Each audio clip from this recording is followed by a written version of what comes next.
freedom. You can think of it in many ways. I believe that's how humans work best, and we want liberty both for individuals as well as groups of people. So in terms of what's in your own locus of control, self-custody I think is a great one. Not your keys, not your crypto. It's also like a mindset thing. Instead of just being a slave to technology, you take control. And that's the same thing with like open source and owning your data and keeping it private and so on. A lot of it I think is like literacy or education and like understanding that the technology we have today is very powerful. Let's start off with like scenario proofs. You can prove any arbitrary statement without revealing anything but the fact that it's true. You can prove the thing that you care about and the thing that you actually want to communicate. You have a valid passport and you're above the age of 18, and that's all that matters. And this technology allows you to create proofs like that. It's a very, very useful building block in terms of how we create these trust minimized systems and how we can scale trust and removing reliance on trusted third parties and so on. We can trust the math as opposed to trusting humans or policies.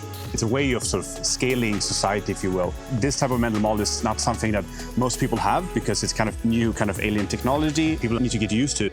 One thing I think was the Snowden revelations. It became kind of clear how these systems that we're using, people were like a little bit naive about it. Being able to securely communicate is very important. The conversation is private, and that's how I think humans evolved. If I talk to another person, the conversation stays between us. And that's just like a very natural first principles view. We were just trying to recreate that, but online. And the same thing goes for like private payments and stuff like that.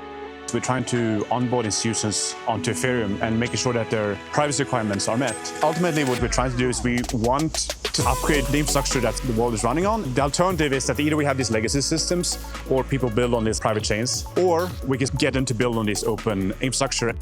You have this kind of Wild West in terms of people just being able to do whatever they want on chain and cypherpunk and maximum self-sovereignty. And that's amazing. We want to keep that. But at the same time, we also want to have these other bubbles that are operating in some more regulated world. And I think they can coexist if we have a credibly neutral base layer.